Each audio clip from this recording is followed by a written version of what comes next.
The Google I/O 2021 keynote is kind of mind-blowing, so here are some of my reactions and thoughts about what they unveiled and what's to come. Look, it's a young Sundar.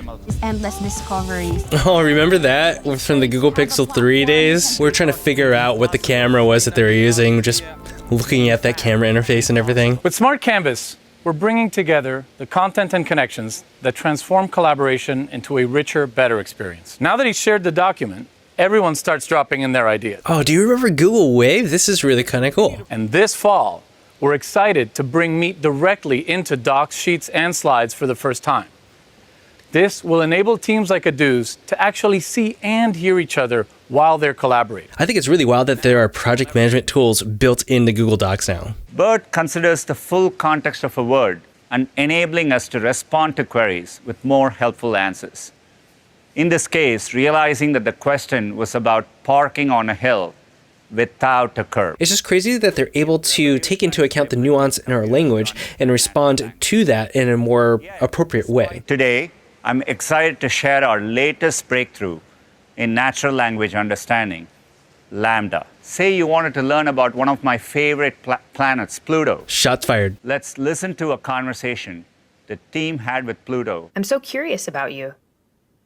I sense your excitement. Ask me anything. It's really crazy how much data that they're gathering to do things like this. I am glad to hear that.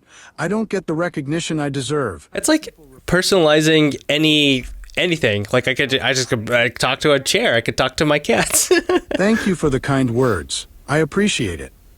Thanks for talking with me. So it's really designed to allow this back and forth conversation with each other, which is really kind of neat. Because none of the responses were predefined, LaMDA answered with sensible responses, keeping the dialogue open-ended. Skynet is real. And they never take the same path twice. And LaMDA is able to carry a conversation no matter what we talk about. Now, this is really incredible, but anthropomorphism, or giving in personality to an inanimate object like a paper airplane, seems a bit strange to me in hindsight. It really makes me think about who would be the type of person that would have this type of interaction. And if I were to guess, that would be kids. So the question is how does that impact a kid and who they become? Is this a good thing, a bad thing? Will this further kind of perpetuate this issue that we have with social interaction and not being able to have as much depth and vulnerability? I don't know, but the tech is really cool. Hey, but on the plus side, I can finally talk to Scarlett Johansson. People communicate with each other. They do it across images, text, audio, and video. These are called multimodal models. Google is just so insane. For example, when you say, "Show me the part where the lion roars at sunset," we will get you to that exact moment in a video. Today, I'm excited to announce our next generation, the TPU V4. What's with all the pipey pies? The little, what's going on there? This makes it possible for a TPU V4 pod to deliver more than 1 exaflop, 10 to the 18th power floating point operations per second of computing power. Think about it this way. If 10 million people were on their laptops right now, then all of those laptops put together would almost match the computing power of 1 exaflop. Now I want to know how well you make chips for your phones. We already have many of these deployed today, and we'll soon have dozens of TPU V4 pods in our data centers, many of which will be operating at or near 90% carbon-free energy. Can you imagine if Google just started mining Bitcoin? Speaking of Bitcoin, there are so many cryptos starting right now, and if you try to buy any of them, you've probably run into some problems. We're not able to buy some of them, and that is unless you have a VPN, which helps you appear as if you're in a different location. I've been using NordVPN for years, and I can confidently say that it's insanely simple and easy to use with one click or with their auto connect feature. And it has been the fastest VPN that I've used, which is extremely important if you're downloading using a VPN. That's probably because they have over 5,400 servers in 59 different countries. Not only does NordVPN help you access crypto trading platforms that are normally blocked for you by preventing your information or actual location from being shared, but it offers its next-gen encryption and an automatic kill switch in case the VPN drops, so you don't accidentally give away any of your location and information. That would really suck. On top of that, it helps you access region block content, block malware-ridden websites, and provides a next-gen tunneling solution with Nord links. It could do a ton, and in the most painless, simple way possible. And if you don't already have a VPN, you really need one, everyone needs a VPN. So go to nordvpn.com/techtoday or use coupon code TechToday to get a 2-year plan plus 1 additional month with a huge discount. It costs less than a cup of coffee a month. It's not that bad. On top of that, they have a 30-day money-back guarantee, so there's no risk in checking them out. You can even pay for NordVPN with Bitcoin. So give them a shot, experience more internet freedom, and help support the channel all at the same time. And thanks to NordVPN for sponsoring this portion of the video. Now back to the keynote. Now, after 18 months, we automatically delete your data unless you tell us to do it sooner. It really feels like Google is pushing into privacy, and that's something that you usually find more on iOS with Apple.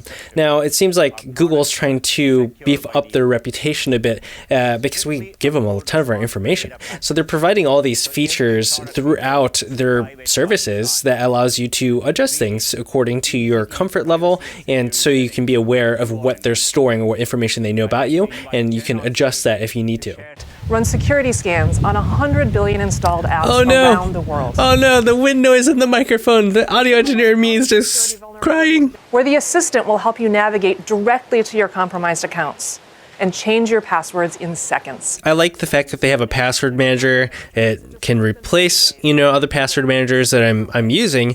The question is, how good is it? Can it store other pieces of data beyond just my passwords? One technology we've been pioneering is differential privacy, which allows us to use large aggregated data sets while guaranteeing that your individual data can never be identified as yours. It enables machine learning models to be trained centrally without any raw data leaving your device. They also have a privacy sandbox, which is really kind of cool. So the things that don't go back to their servers kind of live in this area. So for instance, like the conversations you have over text, that's been processed within the sandbox, or things like live transcribe. It's also being taken care of in the sandbox on your device specifically. It's not going back to the server, so they don't know what you're actually processing or looking at or what kind of conversations you're having, which is actually really nice. So we build powerful privacy and security settings that let people choose what's right for them. So there's a lot of little details that they're adding throughout their entire suite that helps with privacy, whether it's processing some of your audio or when it's transcribing things, but it's not going to their servers, to incognito mode, to being able to delete your data, to see what data they have. Photos you add to this passcode protected space are saved separately, so they won't show up as you scroll through Google Photos. As Flossie says, thought protection. Today, I'm excited to share how we'll be bringing some of these research advances to Google Search with a multitask unified model, or MUM as we like to call it. It can simultaneously understand different forms of information. But if we have mummy issues? It would know you're looking to compare two mountains and also understand that prepare could include things like fitness training for the terrain and hiking gear for fall weather. Imagine taking a photo of your hiking boots and asking, can I use these to hike Mount Fuji? That's actually like a question that you would ask an actual mom, like if she just had experience with that. And then it gives you information that your mom probably would tell you if she knew the answer to it. That's crazy. Last year, when many of us first started sheltering in place, families around the world found joy in AR. It's pretty crazy that Google is able to do so much with augmented reality without a bunch of LiDAR sensors. So we have something like the Apple iPhone, not the normal 12, but the Pro models. They have a LiDAR sensor in there, and that has to scan everything in order to have the augmented reality. I don't know how they're doing it with just like a normal camera. We're building features that make it easier for you to evaluate the credibility of information right in Google Search. Apparently this mum can fact check, unlike some of the mums that I can see that love all those conspiracy theories. Advances in AI are helping us reimagine what a map can be. Street view when you're on the street, and you can see landmarks as if you're physically there. That's cool. Third, we're bringing it indoors to help you get around some of the hardest to navigate buildings. That's awesome. You can now see where the sidewalks, the crosswalks, the pedestrian islands are. With area busyness, you'll be able to understand at a glance if it's the right time for you to go, based on how busy that part of the city is in real time. Well, this is great for the introverts out there who just want to avoid everyone. We're now introducing the shopping graph. Now this is really interesting because Google's gotten into some hot water, especially in the European Union in regards to their shopping feature on search. I was eating outside at a restaurant recently and really liked their patio furniture. So I opened my Google app, and right from the search bar, I could use Lens to find the exact set I was looking for and similar items too. Coming soon, we'll use your favorite loyalty programs from merchants like Sephora and Target to show you the best purchase options. Now this is really interesting, but now the question is this going to harm blogs or content creators from being able to post things about different products and get the affiliate income? There are more than 4 trillion photos and videos stored in Google Photos. Now, Google Photos is probably one of the best apps and services that Google has, and it just works so dang well. Unfortunately, you just don't have unlimited photos anymore, but still, it's something I'm willing to pay for. It's that good. Little patterns show the magic in everyday moments. Okay, interesting. It's the power of their machine learning and artificial intelligence that's able to kind of notice certain patterns or trends and kind of group them together in case it's something that's interesting to you. When we take a photo, most of us actually take 2 to 3 photos of the same shot, just to make sure we get the right one. Cinematic Moments will take these near duplicate images and use neural networks to synthesize the movement. They're going to take multiple images and simulate frames between them to create an animation? Vivid, moving picture. Oh, that's creepy. I don't know. Oh my God. It's a little creepy, but kind of amazing. Holy cow. I kind of felt a little uneasy there. These insights inspired us to give you the control to hide photos of certain people or time periods.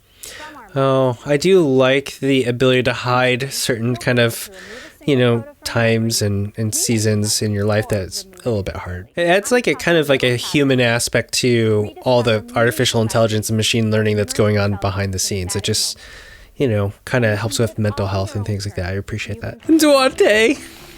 Oh, look at that shirt. Oh, I miss you. Now we're at a moment where computers are showing up in places that we never imagined. It's also a moment where people are yearning to express their individuality and demanding control from their technology. I've really felt that Google has been pushing into this more Scandinavian type design, like IKEA. And they're trying to design products that blend into your environment instead of demanding your attention, which is really cool. So this focus on something that's more than just functional and minimal into something that is more personal and soft and relatable is really kind of cool. A new design that includes you as a co-creator, letting you transform the look and feel of all your apps by generating personal material palettes that mix color science with a designer's eye and engineering UI elements to respond in real time. We can delight every style. A new design that can flex to every screen. So it's really adaptive and flexible. I'm really stoked about this. A new design that never compromises on accessibility, granting transformative control of contrast, size, and even line width. No longer defaulting to one size fits all, Material U is a radical new way to think about design. Interestingly enough, this is really pushing into the customization that Google offers over something like iOS. For the first time, we can consider the details of devices together with the pixels on their screen. Hardware and software merging together. This is finally Google doing the thing that they've been needing to do for so long. We give you tasteful choices, blending into your homes and... Yeah, there you go. Blending into your lifestyle and not demanding your attention. So interesting. These selections can travel with your account across every app and every device.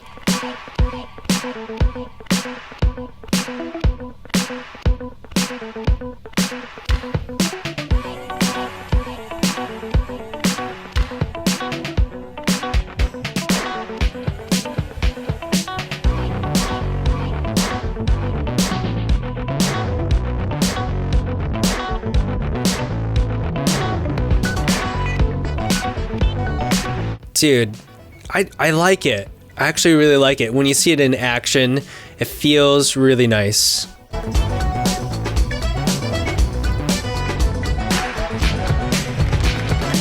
We've overhauled everything, from the lock screen to system settings, revamping the way we use color, shapes, light, and motion, inspired by Material U. Watch what happens when the wallpaper changes. Like if I use this picture of my kids actually getting along for once. I set it as my background, and Voila! The system creates a custom palette based on the colors in my photo. And you'll see it first on Google Pixel in the fall. Probably coming with the Google Pixel 6. The design is more playful with dynamic lighting. Pick up your phone and it lights up from the bottom of your screen. Oh, that's interesting. It recognizes where you're coming from. Even the clock is in tune with you. When you don't have any notifications, it appears larger on the lock screen, so you know you're all caught up.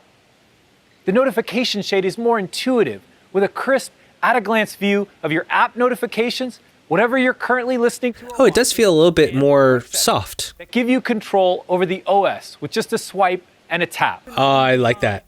I like that a lot. And home controls, while still allowing for customization, so you can have everything you need right at your fingertips. You notice how like the borders of the screen and the bubbles and everything, they kind of are aligning in terms of the design. Our engineers have done some pretty amazing work on performance in Android 12. Everything's faster. To give people more transparency and control, we've created a new privacy dashboard that shows you what type of data was accessed and when. Okay, a privacy dashboard is actually really cool. You can kind of a summary of all the information there that they have on you. We've also added an indicator to make it clear when an app is... Nice. This is a really good addition that was there on iOS that I'm really glad to see on Android. We've added 2 new toggles in quick settings. Oh, you can straight up block sensors. That's nice. That's something that is not even there on iOS, but something you see on a lot of laptops. This next chapter of Android is focused on delightful and helpful experiences across